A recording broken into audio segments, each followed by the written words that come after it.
आज हम रीडिंग करने वाले हैं 12 राशियों में सभी के लिए कर्मा पे रीडिंग करेंगे। ठीक है, सबसे पहले स्टार्ट करते हैं एरिस यानी कि मेष राशि वालों से। कर्मा के रीडिंग पर हम आज सारे रीडिंग करेंगे कर्मा के ऊपर।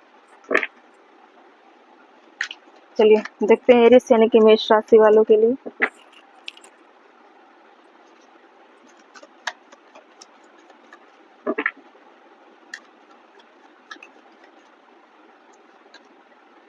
The chariot,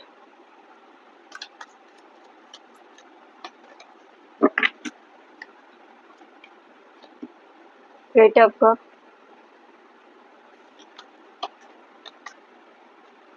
the fool, seven of pentacle, king of pentacle, the magician,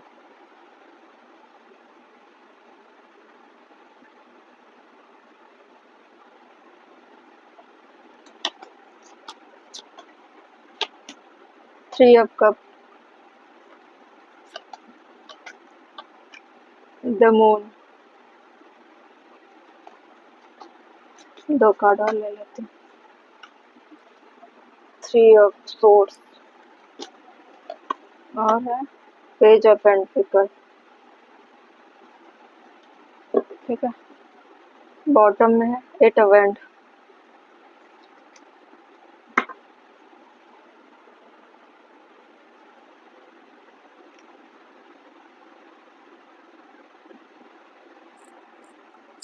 फिर इस राशि वालों के लिए हम देख रहे हैं कर्मा की रीडिंग। सबसे पहले आपके द्वारा जो भी एक्शन लिया गया था लाइफ में, किसी भी चीज़ों को लेकर आपके पास सोर्सेस बहुत थे, अभी भी है, लेकिन आप अपने गलतियों से बाज नहीं आ रहे हो। ठीक है, बार बार आप उन्हीं चीज़ों को रिपीट कर रहे हो जिन चीज़ों से आप काफ़ी परेशान हो चुके हो और परेशानी में जा चुके हो, और सामने वाले की तरफ से जितने भी लोग थे जो भी आपके लाइफ में जुड़े थे, उनसे काफ़ी रिजेक्शन भी झेल चुके हो, धैर्य भी रख चुके हो, उतावलापन भी बहुत आपके अंदर था, काफ़ी लोग आपको छोड़कर भी जा चुके हैं आपके नेचर और बिहेवियर की वजह से। आपके अंदर एक ऐसी पर्सनालिटी छुपी है जो खुद के लिए काम ना करके दूसरों को डोमिनेट करने वाली एनर्जी थी। आप एक किंग ऑफ पेंटिकल की तरह थे, मैजिशियन की तरह भी थे, लेकिन आपने उन चीज़ों का इस्तेमाल गलत तरीके से किया। ठीक है, अब जाकर आपका जो नेचर बिहेवियर है वो बन गया एक छोटे से ऑफर वाले। आप अभी भी होप की तलाश में बैठे हुए हो और काफ़ी निगेटिविटी वाली एनर्जी में भी बैठे हुए हो। पहले आपने अपने अच्छे चीज़ों का इस्तेमाल आपने अच्छे वे में नहीं किया, बहुत उतावलापन मचाया, बिना सोचे समझे हर काम आपने किया। एक ऐसा समय था जब आपके पास बहुत लोगों की भीड़ थी, बहुत सेलिब्रेट कर रहे थे, कुछ लोग लाइफ में आए, कुछ लोग चले गए। अब आप अच्छे पोजीशन से एक ऐसे लेवल तक पहुंच गए, मतलब ऊपर से नीचे की तरफ आप जैसे गिरे, फिर आप उठने के काबिल नहीं हो इस वक्त, क्योंकि आपने अपने अच्छी क्वालिटी का इस्तेमाल अच्छे चीज़ों में नहीं किया ना, फिजूल में उसको इन्वेस्ट किया, फिजूल में उसका इस्तेमाल किया। ठीक है, समय का सदुपयोग आपने नहीं किया, इसकी वजह से आज आप होपलेस हो चुके हो और आपको पता है कि आपने क्या किया है। ठीक है, ऐसा नहीं है कि आप सिर्फ अच्छे वक्त को गवाया, आपने अपने रुतबे को गवाया, अपने पोजीशन को गवाया, अपने जॉब को भी गवाया होगा। कुछ लोगों ने ऐसा भी किया है, मेल फीमेल जो भी हो, दोनों के लिए। ठीक है, काफ़ी हार्ट ब्रेक की कंडीशन में भी आप चले गए थे, अब सारी चीज़ें चली गई आपके हाथों से। ठीक है, या तो फिर आपने किसी के साथ ऐसा किया होगा, अब आपके साथ ऐसा होगा कि आपके लाइफ में मनी चली जाएगी, लव चले जाएंगे, फ्रेंड सर्कल चले जाएंगे, आपके अंदर की अच्छी क्वालिटी चली जाएगी। आपके अंदर जितनी स्फूर्ति थी, उतावलापन था हर चीज़ों के लिए एक्शन लेने वाली चीज़ें, वो चली जाएँगी। सारे कॉन्टैक्ट चले जाएँगे। क्यों चले जाएँगे? क्योंकि आपका जो किया हुआ कर्म है, जो पास्ट लाइफ है, जो आपने किया है बुरा, उसकी एंडिंग हो जाएगी, ठीक है? वो बुरे कर्मा की तरह आपका पीछा करेंगी सारी चीज़ें। ये कम्युनिकेशन कॉन्टैक्ट को दिखाता है, जिन लोगों से आप जुड़े थे, अब वही चीज़ें आपका पीछा करेंगी और सारी चीज़ें एंडिंग हो जाएगी। तब तक पीछा करेंगे जब तक आप का कर्मा बैलेंस नहीं हो जाता। हम कर्मा पे रीडिंग कर रहे हैं तो सारी कर्मा की चीज़ों को ही हाईलाइट करेंगे, ठीक है?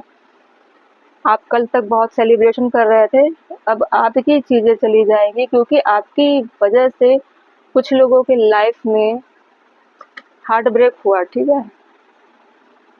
कई लोगों की लाइफ में आपकी वजह से पेन हुआ, हार्ट ब्रेक हुआ, जिंदगी तबाह हुई, उनकी खुशियाँ छीन गई, आपके एनर्जी की वजह से, आपके एक्सप्लोर करने की वजह से, आपके दूसरों की लाइफ को वैल्यू ना देने की वजह से भी ऐसा हुआ। अब आप इन्हीं सब चीज़ों की वजह से अब आपके लाइफ में ये सारी चीज़ें रिटर्न हो सकती है, ठीक है? लेकिन आप क्या कर रहे हो, अभी भी होप लगाकर बैठे हुए हो कि नए लोगों के ऑफर और आ जाएं। पहले वाले लोगों को आपने जो दिया, पेन दिया, लॉस दिया, उन चीज़ों की आपको परवाह नहीं है। आप नए लोगों की डिमांड कर रहे हो कि मैं अकेला हो गया हूँ, अकेली हो गई हूँ, मुझे फिर से शुरुआत करनी है अपने एडवेंचर वाली, एक्सप्लोर करने वाली लाइफ। मैं फिर से पहले की तरह जाना चाहता हूँ पार्टी में, सेलिब्रेशन में, जैसा मेरा रुतबा था वैसे रहना चाहता हूँ, अपने मन मुताबिक चलना चाहता हूँ, वे चलना चाहती हूँ। फिर से वैसी लाइफ चाहते हो आप, लेकिन अब ऐसा नहीं होगा। अब आपके साथ जो होगा वो पिछला पेंडिंग हुआ कर्मा अब आपके लाइफ में रिपीट होगी, जिससे आप न्यू बिगिनिंग नहीं कर पाओगे। आपके अंदर की उथल-पुथल वाली चीज़ों पर स्टॉप लग जाएगी। आप एक चार्मिंग पर्सनालिटी थे, लेकिन आपको द मैजिशियन के तौर पर जो खूबियाँ दी गई थी, अब वो सारी चीज़ें आपके लाइफ से चली जाएगी, ठीक है? आप ऑफ़र का वेट करते रह जाओगे कि ऐसी चीज़ें आ जाए, लेकिन ऐसी चीज़ें आपके पास अब लौट कर नहीं आएगी, ठीक है? काफ़ी मून की एनर्जी में अपनी चीज़ों को आप डिमांड करोगे इल्यूजन में, लेकिन हकीकत में होती हुई दिखाई नहीं देगी अब, ठीक है? मैं देखना चाहती हूँ इसमें हो क्या सकता है, ठीक है? कुछ देखते हैं।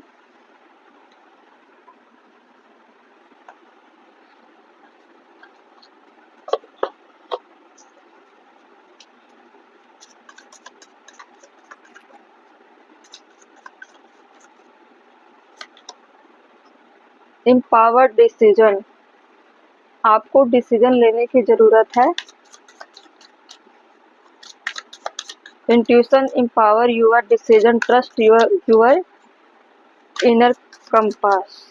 कॉल लेते हैं डिवाइन विजडम। आपके अंदर विजडम नहीं है, आपके अंदर सारी चीज़ें होने के बावजूद भी अपने विजडम का आपने इस्तेमाल नहीं किया। आप फूल की एनर्जी में हमेशा बने रहे। Soul connection, connect deeply with your soul and discover your true self. आप लाइफ की वैल्यू नहीं करते हो, किसी की लाइफ की वैल्यू या अपॉर्चुनिटी आपको जो भी मिलती है आप उसको फिजूल में गंवाते हो। इसकी वजह से ही आपकी लाइफ में इतनी सारी चीज़ें हो रही है, ठीक है? अपने डिसीजन को कैसे लेना है उसके लिए आपको एम्पावर होने की ज़रूरत है, ठीक है? आपके अंदर विजडम वैसी वाली लानी है, जैसे डिवाइनली विजडम होती है वैसी लानी है, तभी आप खुद का कर्मा क्लियर कर पाओगे और सामने वाले से कैसे पेश आना है, कैसे लोगों के साथ कनेक्ट होना है, उसमें आप अपने विजडम का इस्तेमाल कर पाओगे ताकि आपसे कोई भी नया कर्मा क्रिएट ना हो, ठीक है? कर्मा पेंडिंग ना हो, कोई कुछ गलत ना हो, ठीक है? ये थी एरिस राशि वालों के लिए, मेष राशि वालों के लिए थी। अब आप सोचो आपको क्या करना है, ठीक है?